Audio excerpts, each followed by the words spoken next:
Corner, episode 6, take 1. Hello everyone, it's your favorite host, Sandro. I'm Troy. Now, let's start with all the birthdays coming up this next week. We got Ryan Jones, Ethan Samuels, Dallas Bowers, F.A. The last name just because I know I'm going to mess it up, but that's just me. Anyway, Elena Harding. Next week is Spirit Week, so make sure to keep an eye on teams to see what is happening each day. Monday the 9th of May is the SA elections.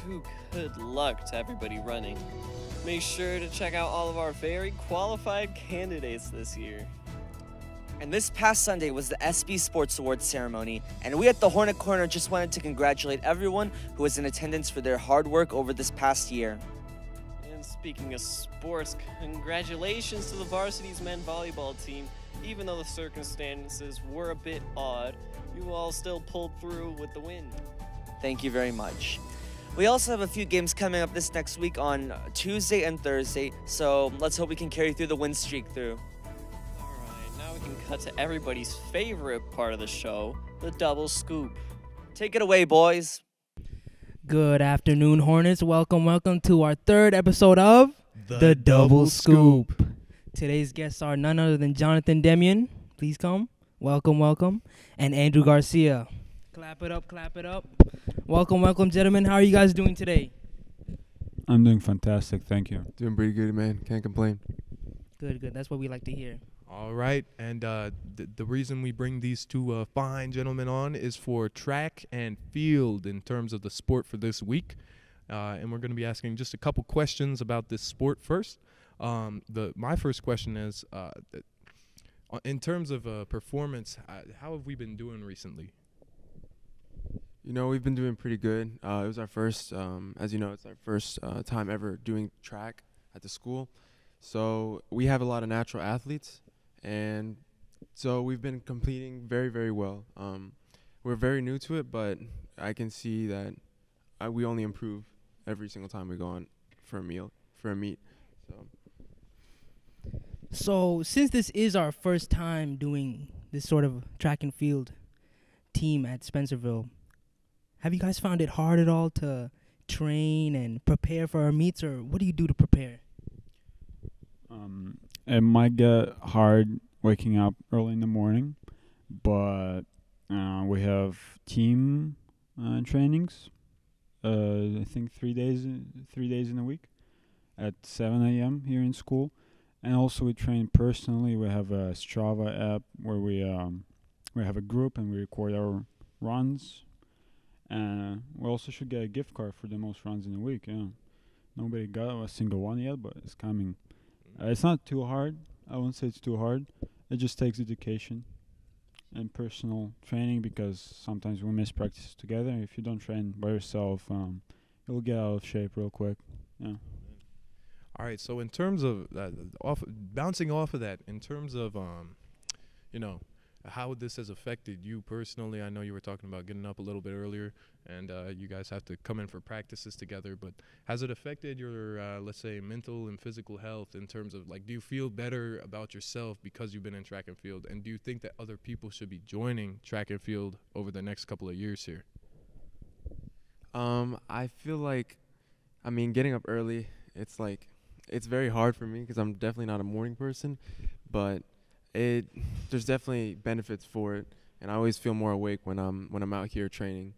And I get I don't have a first period, so I get like an hour in between where I'm just awake and I can just do homework or whatever. So I'm definitely reaping the benefits of it. And in terms of like people joining, I would highly recommend it, because it's like it really just trains because I feel like a lot of sports you're just training like your skill, when a lot of people they miss the importance of like training your actual like body to like build speed, build muscle, things like that, when they just like mainly focusing on the skill. So track is a way of you to like push yourself to the next level, basically, in terms of physique. Okay. So at our meets where our track and field members participate against other schools and stuff, do you feel like our student bodies doing enough to come out and support you guys at your meets? I think Andrew told me last meet there were a lot of parents supporting, but I think personally, in my subjective opinion, there could be more students coming out and supporting and cheering us on. More school support, and that would be very nice, and that really helps a lot when you're in a different school, competing. You're stressed, and you see all your friends cheering you on. That's very nice. That would be very great. Agreed. So don't forget, Hornets, to come out and support at our track meets, and make sure that you're there cheering on your classmates. It's always good to feel appreciated and to know that people are cheering you on. And we just want to say thank you for taking the time out of your lunch break to join us here at the table for the double scoop, and we appreciate you, and good luck at any of the meets that are coming up for you. all right, that is it from me and Christian down here at the Double Scoop. Tune in next week for our next episode. Thanks for watching. Bye-bye. Now, in regards to music, it seems as though the Spencerville concert wins were one of the 6 schools chosen out of the 400 to attend the President's Cup Concert Band Festival. Also coming up is the Instrumental Spring Concert at 7 p.m. on this upcoming Tuesday, May 10. The day after, on Wednesday, is the Spanish End of the Year play program, so make sure you come to attend that as well. Now we're going to go do a short interview with everyone's favorite teacher, Mr. Cooksey. I have with me here today Mr. Cooksey, and I'm going to be telling you guys some pretty sad news, even though I'm pretty sure all of you know it. He's leaving us, and we're all going to miss you, but we're going to ask him some questions about the time that he's spent with us over these past how many years? Almost 18 total. That's as many years as I've been alive. So you've been here for 18 years-ish, basically, and how did you start working here? Because you have quite the interesting past, and you ended up working at Spencerville of all places. When I retired in 2004, my main job was to bring my son to school every day at the old school building. And I didn't have anything to do beyond that, and I was asked, hey, do you need a substitute? And sure, why not? And I started substituting, and by the end of the year, I was teaching pretty much full-time. That's a very interesting way that it all got started. So how did you find yourself to be teaching history? Because I'd assume that's probably what you were teaching back then, if I'm not mistaken. Actually, I started out as a basketball coach. I taught a little bit of earth science, and then I taught PE and middle school art, and was the athletic director. And after a couple of years of doing that, I started teaching American history. That was kind of my dream classroom, so to speak. So you really bounced around with a couple subjects there. Honestly, for a man of many talents, I'm not surprised. Do you have any plans for the future? No real plans other than to move out of the area. Not to start over, but to just start something new.